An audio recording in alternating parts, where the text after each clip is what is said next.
Bismillahirrahmanirrahim. Assalamualaikum warahmatullahi wabarakatuh. Alhamdulillah wassalatu wassalam ala habibillah sayyidina Muhammad Rasulillah sallallahu alaihi wasallam wa ala alihi wa sahbihi wa mawalah wa man tabi'ahu bi ihsanin ila yaumil qiyamah. Amma ba'du, ibadallah, qala Allah subhanahu wa ta'ala, ya ayyuhalladzina amanu taqullaha haqqa tuqatih ولا تموتن إلا وأنتم مسلمون وقال يا أيها الناس اتقوا ربكم الذي خلقكم من نفس واحدة وخلق منها زوجها وبث منهما رجالا كثيرا ونساء واتقوا الله الذي تساءلون به والأرحام إن الله كان عليكم رقيبا وقال يا أيها الذين آمنوا اتقوا الله وقولوا قولا سديدا يصلح لكم أعمالكم ويغفر لكم ذنوبكم ومن يطع الله ورسوله فقد فاز فوزا عظيما اللهم ارحمنا بالقرآن وصدق الله العظيم وقال النبي صلى الله عليه وسلم ألا إني قد جئتكم بها بيضاء نقية ليلها كنهارها لا يزيغ عنها بعد ذلك إلى هالك أما بعد. Segala pujian dan syukur kita mari sama-sama di pagi hari ini kita haturkan untuk Allah yang kita sembah. Allah satu-satunya, tidak ada sekutu baginya. Alhamdulillah, bi ni'matihi tatimmus salihah. Kemudian salawat dan juga salam untuk Habibillah Sayyidina Muhammad Rasulillah sallallahu alaihi wasallam. Bapak dan ibu-ibu, seluruh hamba-hamba Allah, seluruh nabi dan rasul yang diutus Allah ke muka bumi ini pasti memperingatkan kaum mereka tentang siapa Dajjal dan bahaya Dajjal. Setiap nabi, ratusan ribu jumlahnya nabi dan rasul Allah utus ke muka bumi ini pasti bercerita tentang Dajjal. Dan Nabi bersabda sallallahu alaihi wasallam dalam hadis sahih riwayat Imam Muslim, "Ma baina khalqi Adam ila qiyamis sa'ah fitnah akbar minad dajjal." Sejak Adam Allah ciptakan sampai terjadi kiamat, tidak ada fitnah yang bisa mengalahkan lebih besar fitnah dajjal. Tidak ada fitnah yang lebih berat daripada fitnah dajjal. Tidak ada fitnah yang lebih hebat melebihi fitnahnya dajjal. Di hadis yang lain Nabi bersabda, seandainya dikumpulkan semua bencana, petaka, fitnah yang ada di muka bumi ini, sejak Adam diciptakan sampai hari kiamat, disatukan semuanya. Lalu diletakkan di satu timbangan fitnah-fitnah tersebut, lalu Dajjal muncul dengan membawa fitnahnya tersendiri, diadu mana yang lebih berat. Maka kata Rasulullah, lebih berat dan lebih hebat fitnah Dajjal dibandingkan seluruh fitnah yang pernah terjadi sejak Adam diciptakan sampai hari kiamat. Bayangkan betapa berbahayanya fitnah Dajjal ini. Sebab apa? Fitnah Dajjal ini akan mengantarkan manusia yang terfitnah masuk neraka jahanam, kekal di neraka jahanam selama-lamanya. Sebab Dajjal akan mengklaim dirinya lah Tuhan yang selama ini disembah. Hai orang-orang Kristen yang kalian sembah selama ini adalah saya. Hai orang-orang Islam yang kalian sembah selama ini adalah saya. Sekarang saya telah hadir sujud. Dan Dajjal mampu membuktikan apapun yang diminta oleh manusia. Kalau kamu memang Tuhan, sanggup gak kamu melakukan ini? Oke, kata Dajjal. Kalau saya lakukan, kamu beriman? Saya beriman. Maka Dajjal pun melakukannya. Ada yang masih belum beriman. Saya baru beriman kepada kamu. Apabila kamu bisa begini-begini, dia pun melakukannya. Maka orang ini pun beriman. Murtad dia dan kafir kepada Allah. Dia pun sujud kepada Dajjal. Apapun yang diminta manusia, Dajjal bisa melakukannya. Makanya kata Rasulullah, fitnah terberat di muka bumi adalah kemunculan Dajjal. Arti Dajjal itu apa? Dajjal itu artinya adalah sang maha pembohong, sang maha pendusta. Itu arti Dajjal. Bapak, Ibu yang kami muliakan, Dajjal, kata Rasulullah, adalah seorang lelaki dari keturunan Nabi Adam. Berarti Dajjal bukan simbol. Dajjal bukan sebuah negara. Dajjal bukan bisa diartikan dengan artian yang lain. Dajjal itu adalah seorang lelaki. Tubuhnya sedikit lebih pendek daripada tubuh-tubuh kalian. Tapi full daging, gompal dan kuat sekali. Bahu kanan dengan bahu kirinya saling berjauhan. Dadanya lebar. Dan itu sekel, full daging. Rambutnya keribu. Sementara di antara kedua alisnya hanya orang-orang beriman yang sanggup membaca, walaupun dia tidak pandai membaca, tapi Allah izinkan saat itu dia bisa melihat kafaro, kafir, di antara kedua alisnya.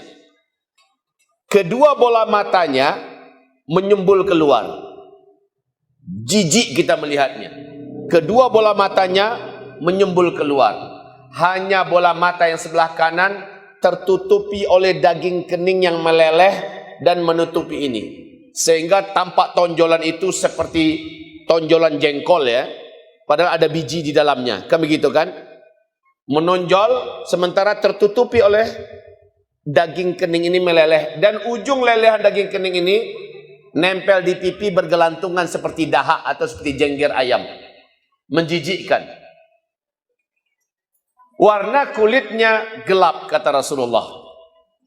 Coklat kehitam-hitaman dan ada beberapa bercak merah di bawah kulitnya. Kedua kakinya ketika sedang berjalan, dua mata kakinya saling berjauhan, dua jempol kakinya saling berdekatan. Tapi sudahlah bentuknya jelek, dia kemana pergi selalu didampingi oleh wanita-wanita tercantik. Dan dia bisa berpindah dari satu kota ke kota yang lain hanya hitungan detik tanpa alat. Zhup, sampai dia di kota yang lain. Zhup, sampai di kota yang lain. Dan dia mendemonstrasikan kemampuan-kemampuan yang belum pernah ada manusia di muka bumi ini, bahkan teknologi mampu melakukan apa yang dilakukan oleh Dajjal. Kemudian Dajjal mengatakan, sayalah Tuhan kamu. Siapapun yang berjumpa dengan Dajjal pasti akan hilang iman di dadanya. Dia kafir kepada Allah dan dia akan sujud menyembah Dajjal. Makanya Nabi mengharamkan, jangan kamu pernah bertemu dengan Dajjal. Jangan kamu pernah berjumpa dengan Dajjal. Kalau kamu dengar Dajjal masuk kotamu, larilah dari Dajjal, sembunyilah kamu ke dalam rumah. Perintah Nabi adalah ke dalam rumah. Jangan lari dalam masjid. Masuk ke dalam gua. Tidak boleh. Masuknya ke dalam rumah. Tutup pintu rumahmu kuat-kuat. Tutup jendelamu rapat-rapat. Baca surat Al-Kahfi dalam rumah, kata Rasulullah sallallahu alaihi wasallam. Adapun wanita-wanita kamu, pastikan mereka semua sudah di dalam rumah. Ikat tangan mereka, ikat kaki mereka. Karena mereka yang paling lemah saat itu. Jadi yang wanita diperintahkan oleh Allah SWT, para wanita, mak-mak, anak-anak, istri-istri kita, menantu-menantu perempuan kita, saudari-saudari kita, nenek-nenek kita, masukkan ke dalam rumah, ikat tangan mereka, ikat kaki mereka. Selama Dajjal masih ada di negeri, di kota kita itu, jangan biarkan ada pintu yang terbuka. Jangan biarkan ada wanita yang lepas dari ikatannya. Baca surah Al-Kahfi di dalam rumah itu. Siapa yang melakukan itu dia selamat. Yang tidak melakukan itu dia akan celaka. Ini perintah Rasulullah sallallahu alaihi wasallam. Dajjal ini memang satu orang, tetapi kemampuannya adalah seluruh setan dari bangsa jin di muka bumi ini tunduk kepada Dajjal. Bisa bayangkan kemampuan Dajjal? Setan seluruhnya satu bumi ini, mau setan di Eropa, setan di Afrika, setan di darat, setan di langit, semuanya tunduk pada perintah Dajjal. Padahal Dajjal ini adalah seorang manusia, satu orang saja. Cuma seluruh kekuatan gaib tunduk pada Dajjal. Saya rasa Bapak Ibu sudah bisa membayangkan kesaktian apa yang diberikan oleh Allah kepada Dajjal. Nabi berkata, tidak akan ada seorang pun di antara kamu sanggup melawan Dajjal. Takkan ada. Nanti akan ada seorang lelaki yang merasa sangat percaya diri. imannya sudah sangat kuat. Tidak mungkin dia akan murtad bila dia berjumpa dengan Dajjal. Saat Dajjal masuk ke kotanya, dia ingin berdebat dan menantang Dajjal. Laki-laki ini pun keluar. Tapi ketika dia melihat Dajjal, Dajjal melihatnya. Fitnah yang ada pada Dajjal, kekuatan yang ada pada Dajjal, menyebabkan iman di dalam dadanya keluar dari dadanya, dari hatinya. Dia pun kafir kepada Allah. Dia pun sujud menyembah Dajjal. Padahal tadi dia merasa imannya sangat kuat. Walaupun Dajjal sudah keluar meninggalkan kotanya, dia akan tetap kafir kepada Allah sampai dia mati. Maka dia menjadi ahli neraka jahanam, kekal di dalamnya selama-lamanya. Makanya Nabi mengharamkan, jangan kamu jumpa dengan Dajjal. Dan apa kata Rasulullah? Kalau saya hidup saat Dajjal itu keluar, saya yang akan langsung menghadapi Dajjal demi melindungi kalian. Tapi ketika Dajjal muncul sampai ke kota kamu, saya sudah meninggal, saya sudah tidak ada. Setiap kamu harus melindungi dirinya masing-masing. Begitu Bapak Ibu. Hadis tentang Dajjal ini sampai ke tingkat mutawatir. Apa mutawatir? Di atas sahih. Kita selama ini dengar kalau hadis sahih berarti sudah kuat. Sementara hadis mutawatir di atas sahih. Ijma' para ulama ahlus sunnah wal jamaah mengatakan hadis tentang Dajjal mutawatir. Ijma' seluruh para ulama ahlus sunnah wal jamaah. Mengingkari kehadiran dan kedatangan Dajjal, kafir dia kepada Allah, batal syahadatnya, gugur imannya, walaupun dia masih sholat tidak diterima oleh Allah, dan dia akan kekal di neraka. Kalau ada yang menolak kemunculan Dajjal, oke, berarti kedatangan Dajjal wajib diimani. Nah, bapak-bapak, ibu-ibu yang kami muliakan, kalau kita sudah tahu, kita ingin merinci sedikit. Apa sih kemampuan Dajjal? Kemampuan Dajjal, seperti yang saya katakan tadi, karena dia didukung oleh setan-setan dari bangsa gaib, setan-setan dari bangsa jin, maka Dajjal melakukan berbagai macam sihir yang mengerikan. Hebatnya adalah Dajjal mampu mengendalikan langit. Dalam artian, bumi sudah lama tidak disembur oleh hujan. Menjelang Dajjal keluar, sudah lama tidak disirami hujan. Bumi ini panas. Tanam-tanaman di mana banyak-banyak yang mati. Hewan ternak banyak yang mati. Orang-orang kelaparan. Dajjal datang membawa gunungan makanan. Yang beriman kepada saya, silahkan saya bawa makanan. Kalian perlu berapa? Ambil. Dan orang ketika Pak, ketika lapar, mereka mau mengorbankan apapun demi bisa dapat makan. Betul Pak?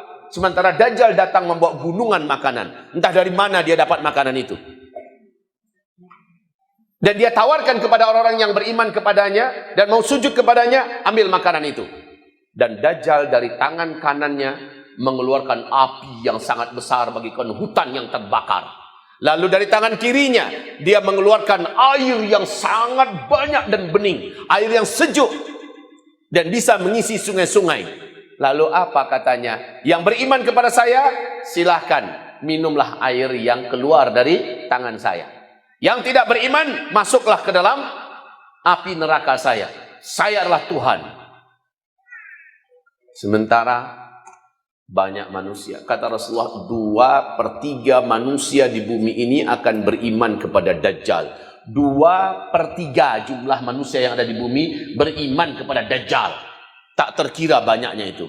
Adapun umatku, orang-orang yang malas ngaji, orang-orang yang rajin dosa maksiat, orang-orang yang jauh dari masjid, orang-orang yang anti ulama, orang-orang munafik, umatku yang suka buat dosa-dosa, mereka jumlahnya 1/3 nanti akan kafir kepada Allah, beriman kepada Dajjal.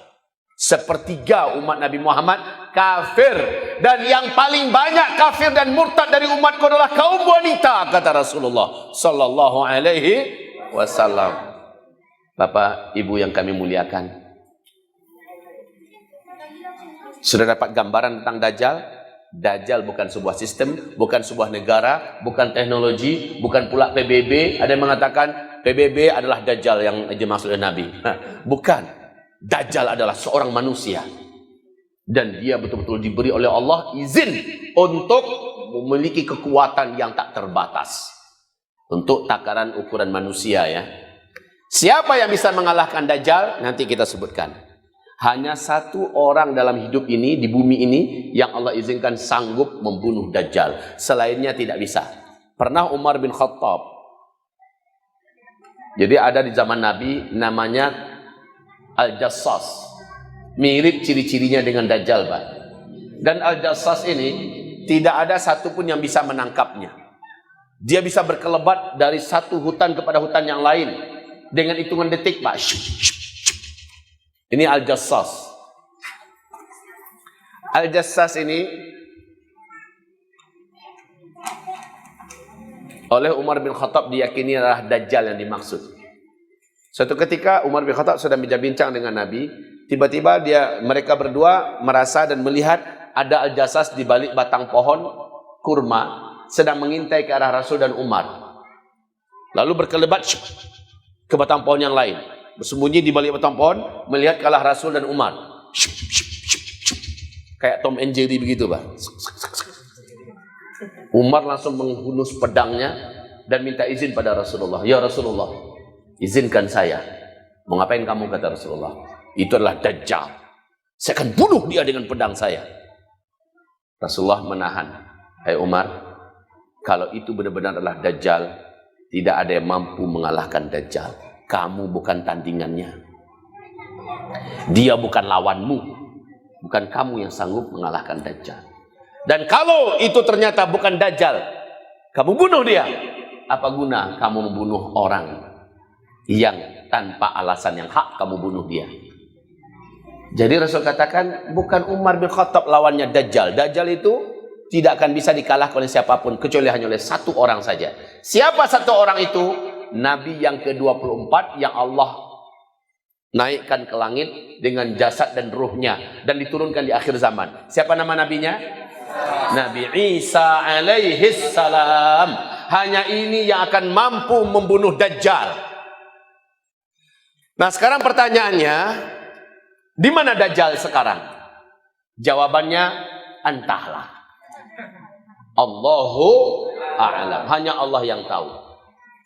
Tapi di masa Nabi Muhammad hidup dulu, ternyata Dajjal ditemukan oleh Tamim Ad-Dari. Dalam sebuah hadis sahih riwayat Imam Muslim, Tamim Ad-Dari ini seorang kapten kapal. Di sebuah perjalanan beliau dengan awak kapalnya sejumlah 20 orang, Tamim Ad-Dari ini kapalnya diombang-ambing oleh ombak laut yang tinggi.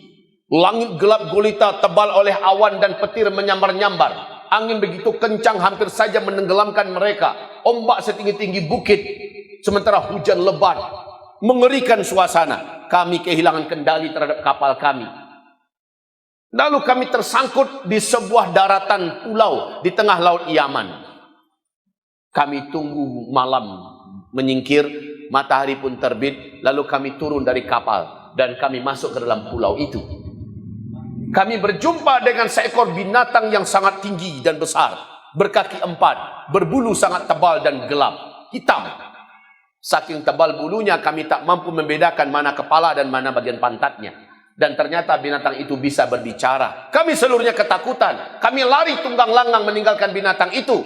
Hanya 1-2 kali genjotan binatang itu sudah ada di depan kami. Dan berkata, jangan takut. Saya tidak akan menyakiti kalian. Saya adalah Al-Jassasah. Saya adalah penunggu pulau ini. Saya adalah mata-mata. Apakah kalian datang dari Arab? Kami pun menjawab, benar kami dari Arab. Bagus. Sudah lama saya di sini menunggu orang Arab masuk ke dalam pulau ini. Sekarang kalian saya perintahkan, pergilah kalian ke kuil tua sana. Ada seorang lelaki yang sudah begitu lama menunggu berita tentang dunia sekarang, khususnya dari Arab. Temuilah laki-laki itu, dia ada di kuil tua sana. Binatang yang disebut Al-Jassasah ini pun menunjukkan di mana tempat kuil itu. Kami pun lari meninggalkan binatang tersebut menuju kuil itu dalam keadaan ketakutan yang luar biasa. Sampailah kami di kuil tua, kami terbelalak, terperanjat. Ada seorang lelaki yang bertubuh gompal, sangat kuat. Laki-laki ini kedua kakinya dirantai dengan rantai besi yang besar dan berat. Dan rantai ini juga membelenggu kedua tangannya dengan belenggu rantai besi yang besar dan berat. Dan juga membelenggu lehernya. Kami berkata, celakalah engkau. Manusia apa kamu ini? Maka laki-laki yang dirantai itu menjawab, nanti saya kasih tahu kepada kalian siapa saya. Yang pasti saya tidak akan bisa menyakiti kalian. Allah sedang membelenggu fisik saya dan sedang mengunci kemampuan saya. Apakah kalian datang dari Arab? Tamim Ad-Dari dan kawan-kawan menjawab, benar, kami ini dari Arab. Apakah di Arab hari ini sudah muncul seorang lelaki ummi, mengaku-ngaku sebagai nabi terakhir, namanya Muhammad, sudah muncul apa belum? Tamim Ad-Dari yang orang Kristen menjawab, ya, sudah muncul. Gembiralah laki-laki yang terikat ini, karena isyarat dari Allah, bila laki-laki ummi yang bernama Muhammad di Arab sudah muncul, berarti tak lama lagi dia akan dibebaskan. Ketika dikasih tahu bahwa laki-laki ummi yang bernama Muhammad itu sudah muncul di Arab, senang sekali dia. Berarti tak lama lagi aku dilepaskan. Lalu dia bertanya, kalian tahu dengan Danau Tiberias? Kalian tahu nggak dengan mata air Zugar? Kalian tahu tidak dengan kebun kurma di daerah Baisan? Tamim Ad-Dari menjawab, ya, saya tahu. Ini hadisnya sahih ya Pak, diriwayatkan oleh Imam Muslim. Apa yang ingin kau tanyakan? Apabila 3 daerah ini sudah menunjukkan tanda-tandanya, berarti saya lepas ketika itu. Yang saya tanyakan pada kalian, apakah Danau Tiberias airnya sudah susut? Apakah mata air Zugar sudah berhenti mengeluarkan air? Apakah kebun kurma di Baisan sudah tidak lagi berbuah kurmanya? Karena kalau air Danau Tiberias sudah susut, Danau Tiberias mata air Zugar sudah tidak mengeluarkan airnya, dan kebun kurma di Baisan sudah tidak lagi berbuah, itu pertanda saya dilepaskan oleh Allah Subhanahu wa taala dari belenggu-belenggu ini, dan kesaktian saya dikembalikan oleh Allah Subhanahu wa taala. Tamim Ad-Dari waktu itu menjawab, saat ini air Danau Tiberias masih banyak, mata air Zugar masih mengeluarkan airnya, dan kebun kurma masih lebat buahnya. Lihat, sebentar lagi Danau Tiberias akan susut airnya, mata air Zugar akan tidak lagi mengeluarkan air, dan kebun kurma di Baisan tidak akan lagi berbuah kurmanya. Kalau itu sudah terjadi, saya lepas. Sejak 2012 saya sudah menyampaikan kepada dunia melalui media sosial, melalui ceramah-ceramah, dan bahkan melalui televisi TV One. Saya pernah ceramahkan tentang Dajjal, bahwa 3 tanda alam ini sudah terjadi serentak sekarang Pak. Sudah terjadi serentak sekarang. Bulan Agustus 2018 saya langsung berkunjung ke Palestina dan mendatangi Danau Tiberias, dan juga kebun kurma di Baisan, mata air Zugar. Saya bawa istri 1 orang, dan saya bawa jamaah 95 orang. Di situ mata kepala ini menyaksikan langsung. Demi Allah, wahai Bapak Ibu, Danau Tiberias airnya sudah sangat susut. Mata air Zugar sudah 3 tahun tidak mengeluarkan air 1 tetes pun. Dan kebun kurma di Baisan sudah tidak lagi berbuah. Dan ini hadis Nabi yang mengerikan itu terjadi di zaman sekarang. Serentak ketiga tanda alam ini sudah menunjukkan tanda-tandanya. Maka dengan sangat yakin saya katakan kepada umat bahwa Dajjal telah lepas. Dajjal telah lepas. Kita hanya menunggu dia muncul ke tengah-tengah manusia. Nabi berkata, jarak Dajjal itu dilepaskan dari belenggunya dan dia muncul ke tengah-tengah kehidupan manusia hanya 40, kata Nabi. Di situ Nabi tidak merinci 40 jam, 40 hari, 40 minggu, 40 bulan, atau 40 tahun. Pokoknya ketika Dajjal dilepaskan dari belenggu-belenggunya, dengan dia muncul ke tengah-tengah manusia, ada jarak 40. Ya, sekali lagi tidak ada penjelasan dari hadis manapun, dan tidak ada ulama yang berani memastikan 40 itu 40 jam, 40 hari, 40 minggu, 40 bulan, atau 40 tahun. Yang penting tanda-tanda ini sudah terjadi seluruhnya. Maka Dajjal telah lepas sekarang, Pak. Jadi wahai Bapak Ibu, jangan Bapak Ibu heran, dunia kok makin lama makin kacau ya. Kehidupan makin lama kok makin berantakan. Keadaan makin lama makin tak baik. Betul Pak ya? Dalam segi apa saja, dalam segi kesehatan, seluruh dunia dalam keadaan amburadul. COVID-19 dan segala macamnya lah. Berbagai macam penyakit menular menyebar di mana-mana. Kemudian bencana alam yang marak di mana-mana. Kondisi suhu politik di seluruh dunia kacau balau, hancur, carut-marut di mana-mana. Kezaliman merata di mana-mana sekarang ini ya. Dan kemudian kondisi ekonomi yang juga makin lama makin tidak bisa dikendalikan dan seterusnya. Sebentar lagi akan banyak kejadian lebih mengerikan. Ini pertanda Dajjal sudah dekat untuk muncul ke tengah-tengah manusia. Wahai Bapak Ibu, tanda-tanda kemunculan Dajjal ini sudah lengkap. Di mana Dajjal berasal? Di mana Dajjal sekarang? Di mana Dajjal sekarang? Rasul berkata, Dajjal nanti akan muncul dari sebuah kota bernama Asfahan di daerah Khurasan.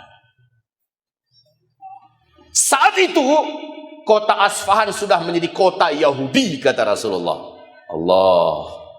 Saat itu kota Asfahan sudah menjadi kota Yahudi. Di majalah Timur Tengah yang bergengsi Pak, nama majalahnya Asy-Syarqul Awsat. Asy-Syarqul Awsat. Majalah Timur Tengah. Dimuat foto-foto di majalah bergengsi itu. Ini majalahnya elit ya, majalah full color, full warna. Saya lihat, saya baca, saya merinding Pak. Nabi berkata, nanti ketika Dajjal muncul, 70.000 lelaki Yahudi mengenakan jubah tidak berjahit. Dan mereka menggenggam senjata-senjata terbaik di dunia menyambut kedatangan Dajjal di kota Asfahan. 70.000 orang lelaki Yahudi mengenakan jubah resmi, jubah keagamaan Yahudi, dan mereka menggenggam senjata-senjata terbaik di dunia. Saya baca di majalah Asy-Syarqul Awsat, ternyata kota Asfahan itu sekarang memang sudah menjadi kota Yahudi. Di mana Asfahan itu Pak? Di Khurasan. Khurasan itu di mana? Irak, Khurasan tuh. Iran, Khurasan. Pakistan, Khurasan. India, Khurasan.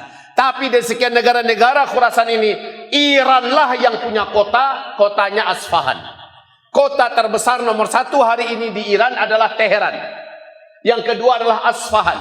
Dan sudah beberapa tahun belakangan ini, kota Asfahan menjadi kota Yahudi. 86% penduduknya adalah orang Yahudi. Sinagog-sinagog bermunculan dengan begitu padatnya di kota Asfahan Pak. Dan uniknya, di situ juga difoto 70.000 lelaki Yahudi sedang mengenakan jubah keagamaan mereka, resmi Pak. Dan mereka sudah menggenggam senjata-senjata khas mereka. Dan keyakinan mereka, kami sedang menanti Tuan besar yang maha agung untuk memimpin kami menaklukkan dunia. Lahado 70.000 untuk ini. Kota Asfahan itu sekarang sudah menjadi kota Yahudi. Berartilah siap mereka untuk menunggu kedatangan Dajjal. Ya Allah, wahai Bapak Ibu yang kami muliakan, Rasulullah bersabda, Dajjal nanti akan muncul setelah disembelih seekor sapi betina berwarna merah, tidak ada cacat warnanya itu, berusia 3 tahun.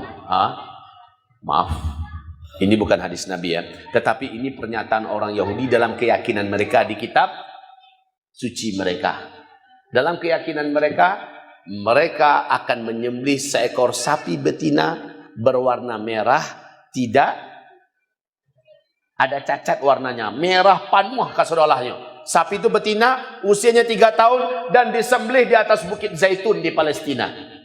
Waktu saya ke Palestina 2018 itu, saya sampai di Bukit Zaitun. Ya. Pas menyambut besoknya Idul Adha. Saya dengan rombongan 95 orang sampai di atas bukit. Ternyata Bukit Zaitun tersebut sekarang resmi dijajah oleh Israel dan dijadikan milik Israel, Pak. Bukit Zaitun itu. Saya di situ memberikan kajian di petang hari sambil menyambut waktu berbuka karena besok Idul Adha. Apa kata saya? Disinilah sapi betina itu nanti akan disembelih di atas Bukit Zaitun. Ternyata orang Israel sudah membuat pelataran, Pak, tempat penyembelihan itu. Sudah mereka buat. Dan saya ada di situ, tepat berada di situ. Foto-fotonya dan videonya masih ada di Media Uzma Media TV channel kami. Wahai Bapak Ibu yang kami muliakan, berita saja bagi Bapak Ibu bahwa sesungguhnya tahun 2018 akhir Israel telah mengumumkan kepada dunia di televisi resmi mereka bahwa di Israel telah lahir seekor sapi betina berwarna merah.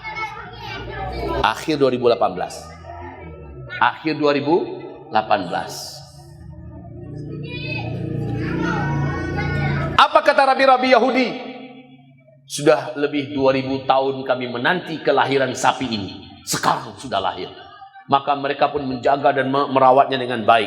Di usia 3 tahun nanti kami akan sembelih di atas bukit Tursina, di atas bukit Zaitun.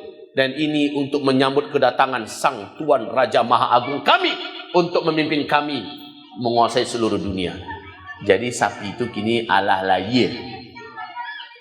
Artinya 2021 ini usianya sudah 3 tahun. Tanda-tanda alam Danau Tiberias susut telah terjadi. Kemudian mata air Zuhar sudah tidak berair. Kebun kurma sudah tidak berbuah. Sementara orang-orang Yahudi 70.000 di Asfahan sudah siap. Dan Bukit Zaitun sudah dikuasai Israel. Sapi betina juga sudah lahir. Apakah ini tidak membuat Bapak Ibu gentar dalam hati? Apakah ini tidak membuat kita khawatir? Lalu kita bertanya-tanya, Allah kau siap imanambu atau alun? Sementaranya dakik pajadu keluar.